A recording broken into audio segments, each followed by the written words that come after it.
शांताकारं भुजंगशयनं पद्मनाभं सुरेशं विश्वाधारं गगनसदृशं मेघवर्णं शुभांगं लक्ष्मीकान्तं कमलनयनं योगिभिध्यानगम्यं वंदे विष्णुभवभयहरं सर्वलोकैकनाथं। मंगलम भगवान विष्णु मंगलम गरुड़ध्वज मंगलम पुंडरीकाक्ष मंगलाय तनोहरि। ओम नमो भगवते वासुदेवाय। आज का दिन आप सभी के लिए मंगलमय हो। हमारे हिंदू धर्म में प्रत्येक महीने की कृष्ण पक्ष और शुक्ल पक्ष में पड़ने वाली एकादशी तिथि का विशेष महत्व होता है। इस दिन एकादशी व्रत रखा जाता है। एकादशी व्रत रखने से मनुष्य के द्वारा किए गए पापों का नाश हो जाता है, सुख समृद्धि बढ़ती है, रोग भय संताप दूर होते हैं और मनुष्य इस लोक में सुख भोग कर मृत्यु के पश्चात विष्णु लोक को प्राप्त होता है। अभी पितृपक्ष चल रहा है और पितृपक्ष की एकादशी को इंदिरा एकादशी के नाम से जाना जाता है। इस एकादशी का हमारे हिंदू धर्म में विशेष महत्व है। इंदिरा एकादशी आश्विन महीने की कृष्ण पक्ष की एकादशी तिथि को पड़ती है। पितरों के उद्धार के लिए इंदिरा एकादशी का बहुत महत्व बताया गया है। इस एकादशी का व्रत करने वाले मनुष्य की 7 पीढ़ियों तक के पितरों को मोक्ष की प्राप्ति होती है। वहीं स्वयं इस व्रत को करने वाले मनुष्य को भी मोक्ष प्राप्त होता है। इस एकादशी पर भगवान शालिग्राम की पूजा की जाती है। इस एकादशी की कथा के श्रवण मात्र से ही मनुष्य को अनंत फल की प्राप्ति होती है। इसलिए इंदिरा एकादशी की कथा एक बार कम से कम सुनना ही चाहिए, साथ ही दूसरों को भी सुनाना चाहिए। इंदिरा एकादशी के एक दिन पहले दशमी के दिन प्रातः काल श्रद्धा पूर्वक स्नान करना चाहिए। इसके उपरांत दोपहर को भी स्नान करना चाहिए। उस समय जल से निकलकर श्रद्धा पूर्वक पितरों का श्राद्ध करें और एक समय भोजन करें। रात्रि को पृथ्वी पर शयन करें। इसके दूसरे दिन अर्थात एकादशी के दिन नित्य कर्मों से निवृत्त होकर स्नान आदि के उपरांत भक्ति पूर्वक व्रत का धारण करें और इस प्रकार संकल्प लें, मैं आज निराहार रहूंगा और सभी भोगों का त्याग कर दूंगा। इसके उपरांत अगले दिन भोजन करूंगा। हे ईश्वर, आप मेरी रक्षा करने वाले हैं, आप मेरे उपवास को संपूर्ण कराइए। इस प्रकार आचरण करके दोपहर को विष्णु भगवान की प्रतिमा को स्थापित करें और भगवान विष्णु की विधिवत पूजा करें एवं एकादशी व्रत कथा का श्रवण करें। तदुपरांत द्वादशी के दिन भगवान विष्णु की पूजा करें और ब्राह्मणों या जरूरतमंदों को दान दक्षिणा दें। इसके बाद भोजन ग्रहण कर एकादशी व्रत का पालना करें। इस प्रकार एकादशी करने से मनुष्य को अनंत फल की प्राप्ति होती है। अब आइए श्रवण करते हैं इंदिरा एकादशी व्रत कथा। तो प्रेम से बोलिए लक्ष्मी नारायण भगवान की जय, श्री कृष्ण भगवान की जय, एकादशी माता की जय।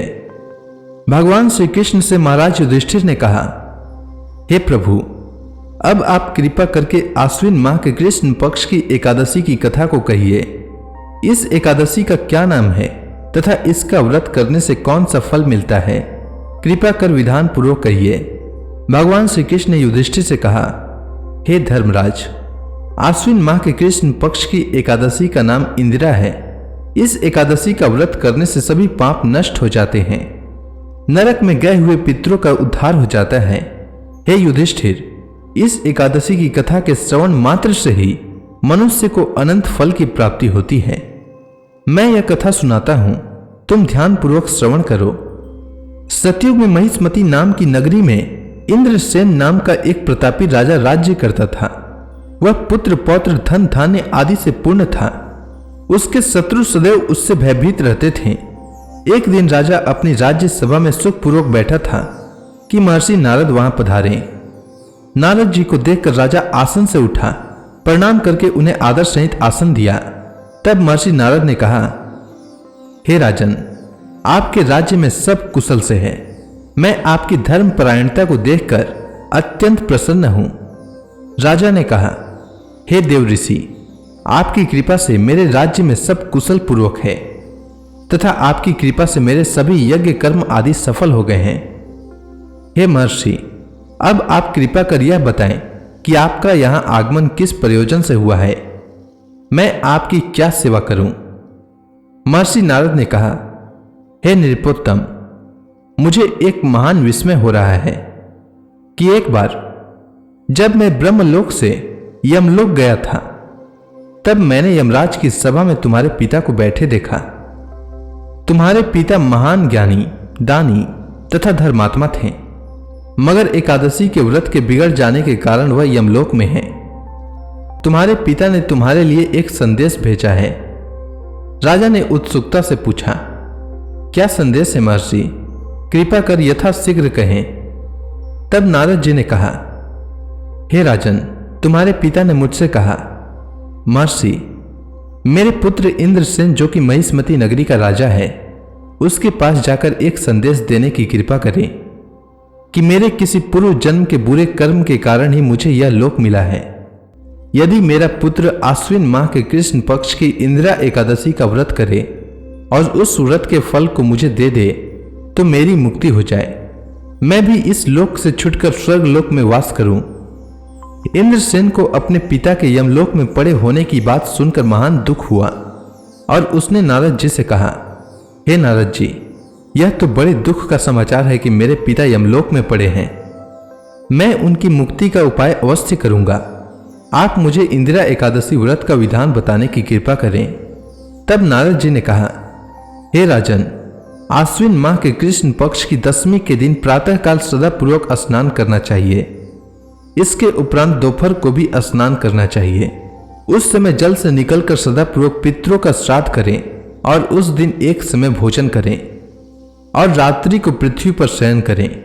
इसके दूसरे दिन अर्थात एकादशी के दिन नित्य कर्मों से निवृत्त होकर स्नान आदि के उपरांत भक्ति पूर्वक व्रत का धारण करें और इस प्रकार संकल्प करें, मैं आज निराहार रहूंगा और सभी भोगों का त्याग कर दूंगा। इसके उपरांत अगले दिन भोजन करूंगा। हे ईश्वर, आप मेरी रक्षा करने वाले हैं। आप मेरे उपवास को संपूर्ण कराइए। इस प्रकार आचरण करके दोपहर को शालिग्राम जी की प्रतिमा को स्थापित करें और ब्राह्मण को बुलाकर भोजन कराएं तथा दक्षिणा दें। भोजन का कुछ हिस्सा गाय को अवश्य दें और भगवान विष्णु को धूप नैवेद्य आदि से पूजन करें तथा रात्रि को जागरण करें। तदुपरांत द्वादशी के दिन मौन रहकर बंधु बांधवों सहित भोजन करें। हे राजन, यह इंदिरा एकादशी के व्रत की विधि है। यदि तुम आलस से त्याग कर इस एकादशी के व्रत को करोगे तो तुम्हारे पिता अवश्य ही स्वर्ग के अधिकारी बन जाएंगे। नारद जी राजा को यह सब विधान समझाकर आलोप हो गए। राजा ने इंदिरा एकादशी के आने पर उसका विधान पूर्वक व्रत किया और इस व्रत को करने से आकाश से पुष्पों की वर्षा हुई और राजा के पिता यमलोक से रथ पर चढ़कर स्वर्ग को चले गए। इस एकादशी के प्रभाव से राजा इंद्रसेन भी इस लोक में सुख भोग कर अंत में स्वर्ग लोक को चला गया। भगवान श्री कृष्ण ने कहा, हे युधिष्ठिर, यह मैंने तुम्हारे सामने इंदिरा एकादशी के महात्म्य का वर्णन किया है। इस कथा को पढ़ने व सुनने मात्र से ही सभी पापों का शमन हो जाता है और अंत में मनुष्य स्वर्ग लोक का अधिकारी बनता है। तो इसी के साथ इंदिरा एकादशी व्रत की कथा समाप्त होती है। तो प्रेम से बोलिए लक्ष्मी नारायण भगवान की जय, श्री कृष्ण भगवान की जय, समस्त देवी देवताओं की जय। अब आप सभी भक्तगण हाथ जोड़कर भगवान श्री हरि का ध्यान करें। आरती होने वाली है। ओम जय एकादशी माता, मैया जय एकादशी माता। विष्णु पूजा व्रत को धारण करके, विष्णु पूजा व्रत को धारण करके शक्ति मुक्ति पाता। ओम जय एकादशी माता। तेरे नाम गिनाऊं देवी, भक्ति प्रदान करनी, भक्ति प्रदान करनी।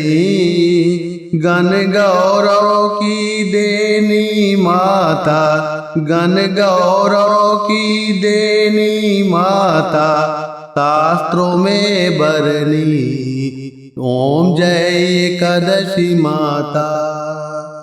मार्गशीर्ष कृष्ण पक्ष की उत्पन्ना, विश्व तारणी जनमी, मैया विश्व तारणी जनमी। शुक्ल पक्ष में हुई मोक्षदा, शुक्ल पक्ष में हुई मोक्षदा, मुक्तिदाता बन के भरमी। ओम जय एकादशी माता। पौष के कृष्ण पक्ष की सफला नामक है। शुक्ल पक्ष में होए पुत्रदा आनंद अधिक रहे। ओम जय एकादशी माता। नाम सट तिला माघ मास में कृष्ण पक्ष आवे। मैया कृष्ण पक्ष आवे। शुक्ल पक्ष में जया कहावे। शुक्ल पक्ष में जया कहावे। विजय सदा पावे। ओम जय एकादशी माता। विद्या फाल्गुन कृष्ण पक्ष में शुक्ला अमला की। मैया शुक्ला अमला की। पाप मोचनी कृष्ण पक्ष में चैत्र महाबली की। ओम जय एकादशी माता। चैत्र शुक्ल में नाम कामदा धन देने वाली। मैया धन देने वाली। नाम बरूथनी कृष्ण पक्ष में बैसाख माहवाली। ओम जय एकादशी माता। शुक्ल पक्ष में होए मोहिनी अपराज्येष्ठ कृष्ण पक्षी। मैया अपराज्येष्ठ कृष्ण पक्षी। नाम निर्जला सब सुख करने शुक्ल पक्ष रखी। ओम जय एकादशी माता। योगिनी नाम आषाढ़ में जानो कृष्ण पक्ष करनी। मैया कृष्ण पक्ष करनी। देव सैनी नाम कहायो शुक्ल पक्ष धरनी। ओम जय एकादशी माता। कामिका श्रावण मास में आवे कृष्ण पक्ष कहिए। श्रावण शुक्ला होए पवित्र आनंद से रहिए। ओम जय एकादशी माता। अजा भाद्रपद कृष्ण पक्ष की परिवर्तनी शुक्ला। मैया परिवर्तनी शुक्ला। इंद्राश्विन कृष्ण पक्ष में व्रत से भवसागर निकला। ओम जय एकादशी माता। पापांकुश है शुक्ल पक्ष में आप हरणहारी। मैया आप हरणहारी। रमा मास कार्तिक में आवे सुखदायक भारी। ओम जय एकादशी माता। देवोत्थान शुक्ल पक्ष की दुख नाशक मैया। पावन मास में करो विनती पार करो नैया।